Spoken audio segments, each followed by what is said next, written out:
Et shalom, voici la lecture. Alors aujourd'hui, c'est dans Marc, chapitre 15, verset 33, jusqu'au chapitre 16, verset 20. Le thème, c'est les disciples de Yahushua n'ont cru à sa résurrection qu'au moment où il leur est apparu. Et il les a alors envoyés annoncer la bonne nouvelle.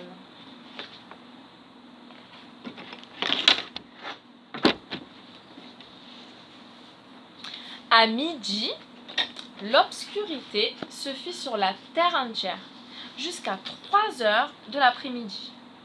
À 3 heures, Yahushua s'écria d'une voix forte. « Eloi, Eloi, lama sabachthani » ce qui veut dire « Mon Dieu, pourquoi m'as-tu abandonné ?» En l'entendant, certains de ceux qui étaient là dirent « Regardez, il appelle Eliaou !» L'un d'eux accourut et trempa une éponge dans du vinaigre. Il la mit au bout d'un bâton et lui donna à boire en disant « Attendez, voyons si Eliaou viendra pour le faire descendre. » Mais Yahushua poussa un grand cri et rendit l'esprit. Le paroquet, le rideau dans le temple, se déchira en deux, du haut jusqu'en bas.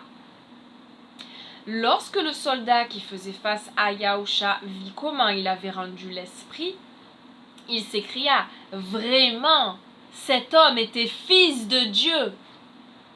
Il y avait aussi des femmes à distance, et parmi elles, Myriam de Magdala, Myriam la mère de Yaakov le petit et de Yossi, et Shlomit.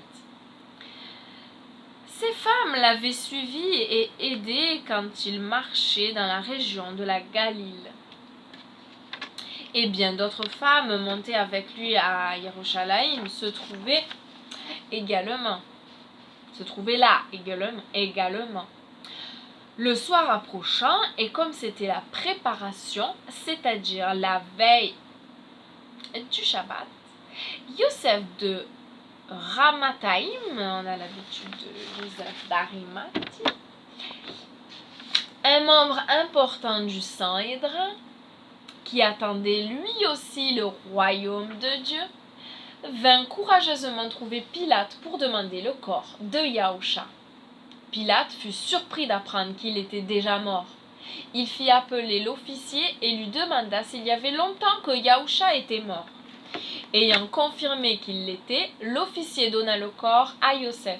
Yosef acheta un drap de lin et après avoir descendu Yahushua, il l'enveloppa dans le drap de lin, puis le déposa dans une tombe qui avait été taillée dans le roc et roula une pierre à l'entrée.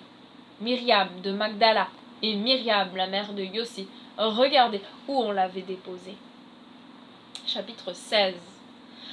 Quand le Shabbat fut passé, Myriam de Magdala, Myriam, mère de Yaakov, et Shlomit achetèrent des aromates pour aller oindre Yahushua.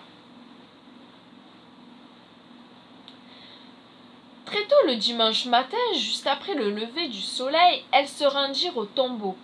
Elles se disaient entre elles « Qui roulera pour nous la pierre à l'entrée du tombeau ?» Sur ce, regardant vers le haut, elles virent que la pierre, qui pourtant était grande, avait déjà été roulée sur le côté. Étant rentrées dans le tombeau, elles virent un jeune homme assis du côté droit, vêtu d'une robe blanche. Elles furent stupéfaites, mais l'homme leur dit « Ne soyez pas si surprises ! Vous cherchez Yahushua de Nazareth, qui a été exécuté sur le poteau. Il est ressuscité, il n'est pas ici. Regardez, voici le lieu où il avait été mis. Mais allez dire à ses talmidim, ses disciples, à Képha en particulier, qu'il vous précède dans la Galile. Vous le verrez là-bas, comme il vous l'a dit. » Elles sortirent du tombeau et s'enfuirent toutes tremblantes et euphoriques. Et elles ne dirent rien à personne car elles avaient peur. Yahushua étant ressuscité, le dimanche matin apparut d'abord à Myriam de Magdala, de laquelle il avait chassé 7 démons.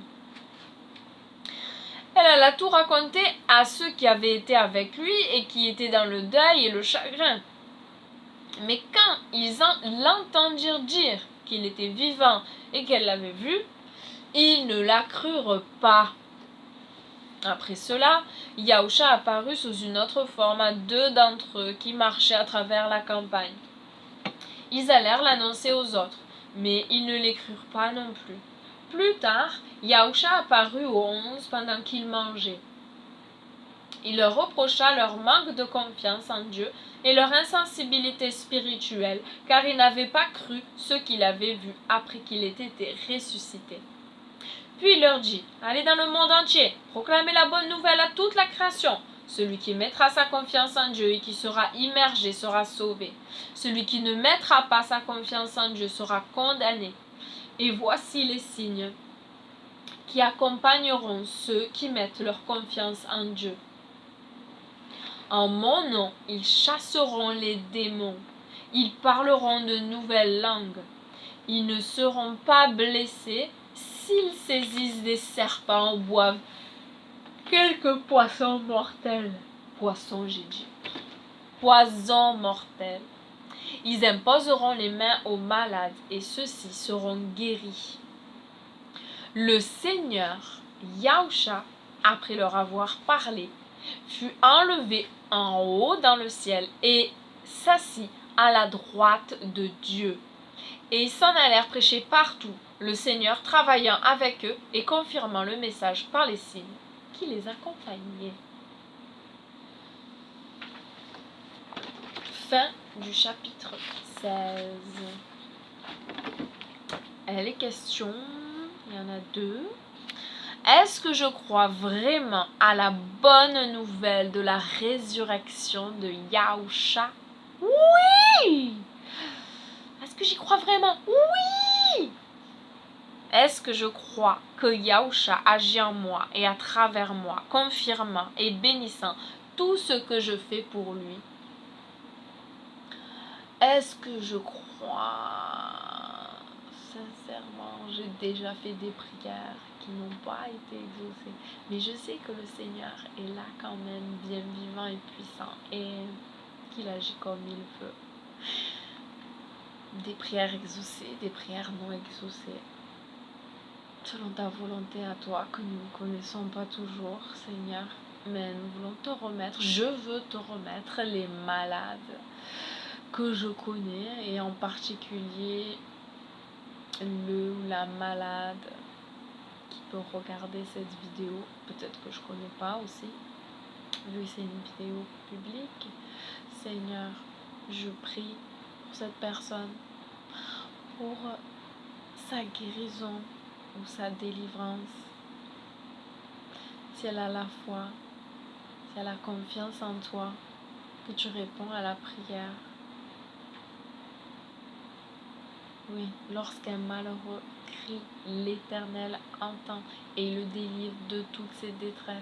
Oui, tu es notre Père du ciel, celui qui est parfait, celui qui est l'amour manifesté dans la personne de Yahusha, le Messie venu sur cette terre, mort et ressuscité pour nous accorder la vie éternelle, le pardon de nos péchés, une nouvelle naissance, non de la volonté de l'homme, mais de l'esprit, du souffle sacré. Alléluia, où nous pouvons vivre de nouveau avec toi, pour que ton nom soit élevé, que ton nom soit glorifié. Oui, nous pouvons tout changer grâce à toi, Seigneur. Tu es notre force. Merci, Seigneur, de manifester ton amour.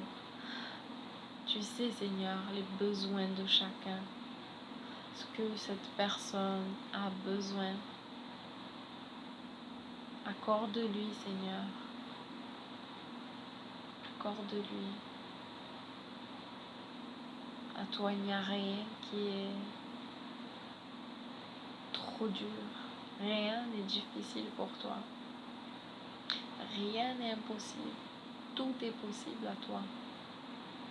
Le Dieu des miracles, le Dieu d'amour, le Dieu tout-puissant, le grand médecin, notre juge, notre tout, notre époux, notre meilleur ami, notre confident, notre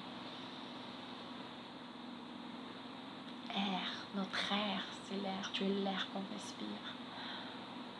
Souffle de vie, manifeste-toi. bénis les cœurs, bénis les corps, pour la gloire de ton nom. Dieu de victoire, par la croix, tu as pris nos maladies, tu as porté nos péchés, tu as souffert atrocement, Seigneur. En toi, par tes meurtrissures, nous sommes guéris. C'est une parole qui est vraie. Merci. Merci pour ce que tu as déjà fait, ce que tu es en train de faire et ce que tu feras.